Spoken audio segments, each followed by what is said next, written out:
மக்கள் தொலைக்காட்சி நேயர்களுக்கு வணக்கம். தெய்வ திருக்கல்யாணம் பகுதியில் அடியேன் திருமயிலை கற்பகலட்சுமி சுரேஷ் உங்களை சந்திப்பதில் மற்றற்ற மகிழ்ச்சி. நாம் தாட்சாயணி திருமணம் சாக்ஷாத் சிவபெருமானோடு எப்படி நடந்தது, நிலவுக்கு சிவபெருமான் எப்படி அருள் கொடுத்து தன்னுடைய சிரசில் வைத்து கொண்டாடினார், இப்படி பல பல அற்புத சரித்திரங்களை நாம் தினம் கேட்டுக்கொண்டு வருகின்றோம். தட்சன் பெரிய யாகம் நடத்துகிறான். அவனுடைய நோக்கமே சிவபெருமானை அவமானம் செய்வது என்பதுதான். அவன் எல்லா தேவர்களுக்கும் அழைப்பு விடுத்தான், பரிசுகள் கொடுத்தான், அவிர்வாகம் கொடுத்தான். சிவபெருமானை அழைக்கவில்லை. சிவபெருமான் ரொம்ப சாந்த ஸ்வரூபியா இருக்கா. பார்வதி தாட்சாயணி போய் கேட்கிறா, நான் அப்பா வீட்டுக்கு போயிட்டு வந்துட்டோமா, இது எதுக்குமா திடீர்னு அப்பா மேல பாசமான்? அப்பா இல்ல, அவன் ஆணவம் பிடித்தவன். இல்லை, என்னதான் இருந்தாலும் அவன் எப்படியோ நான் அவனுக்கு உண்மையான மகளாக, தட்சனின் மகள் தாட்சாயினியாகத்தான் இன்னும் என்னுடைய நாமம் இருக்கிறது. நான் என்னுடைய தந்தையை காண வேண்டும் என்று தாட்சாயினி வருகின்றாள். வந்தவளுக்கு அவமானம். தட்சன் அவளை மதிக்கவும் இல்லை. அவளுக்கு உரிமை வந்து விட்டது. இப்ப என்னை மதிக்கலனா கூட பரவாயில்ல, என்னுடைய கணவனுக்கு என்ன உரிமையோ அதை கொடு. அதாவது ஒரு காலத்தில் பெண் குழந்தைகளுக்கு என்று பெற்றோர் இல்லத்து சொத்துக்களுக்கு உரிமையெல்லாம் கிடையாதுன்னு ஒரு காலம் இருந்தது. ஒரு காலத்திற்கு பிறகு பெண் குழந்தைகளுக்கும் சொத்து உரிமை என்பது, தந்தை வீட்டின் சொத்துரிமை உண்டு என்ற ஒரு வழக்கம் நம்முடைய நாட்டில் வந்தது.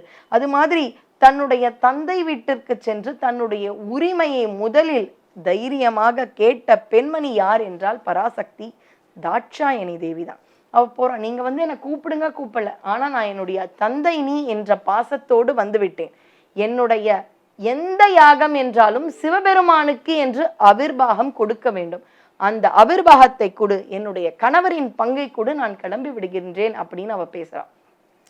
இவன் சொல்லிட்டான், அதெல்லாம் முடியாது, கிளம்பு நீ, நான் உன்னையே கூப்பிடல, இதுல உன்னுடைய சிவபெருமான் அப்படின்றவனுக்கு வேற அவிர்வாகமா?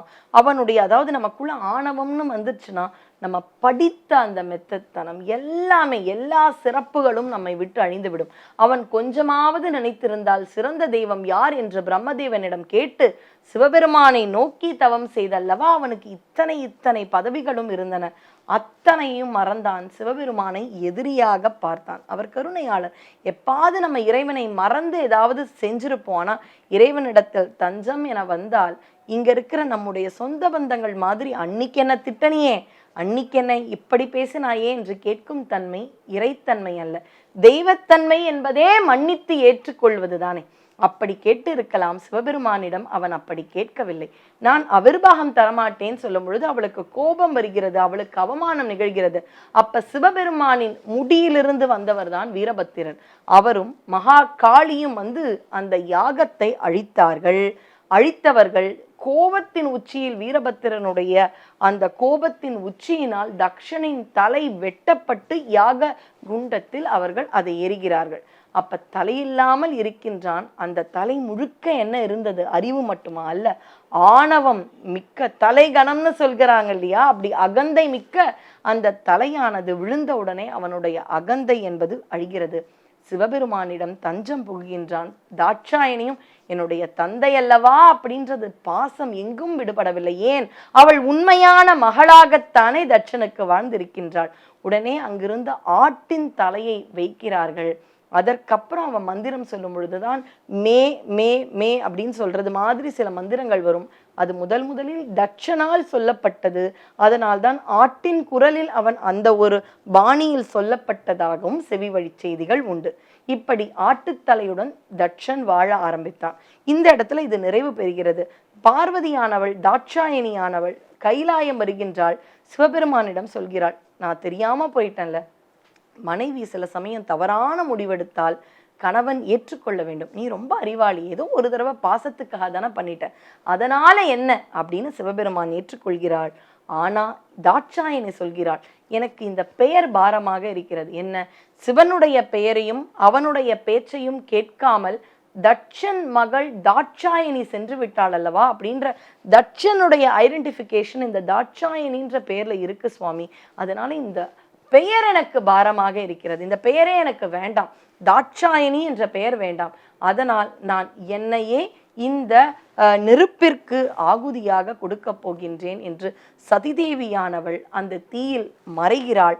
அவளுடைய அங்கங்கள் ஒவ்வொரு இடங்களில் விழுகின்றன. அப்படி அங்கங்கள் விழுந்த இடமே சக்தி பீடங்களாக இருக்கின்றது. அவளுடைய இதயம் விழுந்த இடம் என்ன அப்படின்னு பார்த்தீங்கன்னா, அதுதான் மதுரை மீனாட்சி அம்மன். அவளுடைய கண் விழுந்த இடம்தான் கண்ணபுரம்னு சொல்லக்கூடிய சமயபுரம். இப்படி அவளுடைய பாகங்கள் விழுந்த இடங்கள் இன்றும் சக்தியின் பெரும் சக்தியை வெளிப்படுத்தி கொண்டிருக்கும் சக்தி பீடங்களாக இருக்கின்றன. தாட்சாயணி அப்படின்ற அந்த ஐடென்டிஃபிகேஷனை அவள் மறைக்கின்றாள். சிவபெருமான் சொல்றாள், இன்னொரு வேலையும் இருக்கு. என்ன?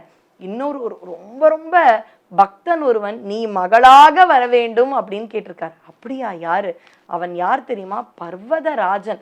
அவனுக்கு நீ மகளாக சென்று பிறந்து பார்வதி என நாமம் தாங்கி நீ வளர வேண்டும், நான் உன் கரம் பற்றுகிறேன் அப்படின்ற வாக்கினை சிவபெருமான் கொடுக்க, அவள் அந்த இடத்தில் தாட்சாயணி என்ற நாமத்தை விடுத்து மறுபடியும் மானசரோவர் நதியில் தாமரையில் அழகாக குழந்தையாக தவழ்கின்றாள்.